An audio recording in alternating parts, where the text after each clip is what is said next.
தேதி ஜனவரி 19, 2026 திங்கட்கிழமை. நேற்று திருமலையில் பக்தர்கள் தரிசன விவரம். தரிசனம் செய்த மொத்த யாத்திரிகர்கள் 84,058. முடி காணிக்கை செலுத்தியவர்கள் எண்ணிக்கை 22,512. மொத்த உண்டியல் காணிக்கை 4.21 கோடி. டோக்கன் இல்லாமல் சர்வ தரிசனம் செய்ய காத்திருக்கும் வரைகள் 31 வரிசை சிலாத்தோரணம் வரை உள்ளது. டோக்கன் இல்லாமல் சர்வ தரிசனம் செய்ய எடுத்துக்கொண்ட நேரம் 12 மணி நேரம்.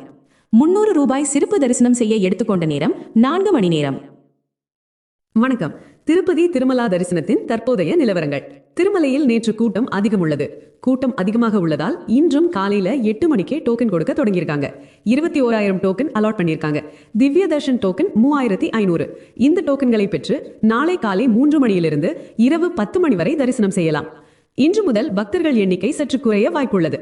ஏப்ரல் மாதத்திற்கு உண்டான எலக்ட்ரானிக் லக்கி டிப், கல்யாண உற்சவம், ஊஞ்சல் சேவா, ஆர்ஜித பிரமோத்சவம், சஹஸ்ர தீப அலங்கார சேவா, வர்ச்சுவல் ஆர்ஜித சேவா புக்கிங், முதியோர் கான தரிசனம், அங்க பிரதட்சணம், 300 சிறப்பு தரிசன டிக்கெட் மற்றும் ரூம் புக்கிங்களுக்கு உண்டான தேதிகளை டிடிடி அறிவித்துள்ளது. இன்று 19ஆம் தேதி தொடங்கி 24ஆம் தேதி வரை ஒவ்வொரு நாளும் வேறு வேறு நிகழ்வுகளுக்கு உண்டான புக்கிங் தொடங்குகிறது. முதல் கட்டமாக 19ஆம் தேதி எலக்ட்ரானிக் லக்கி டிப் காலை 10 மணிக்கு தொடங்கும்.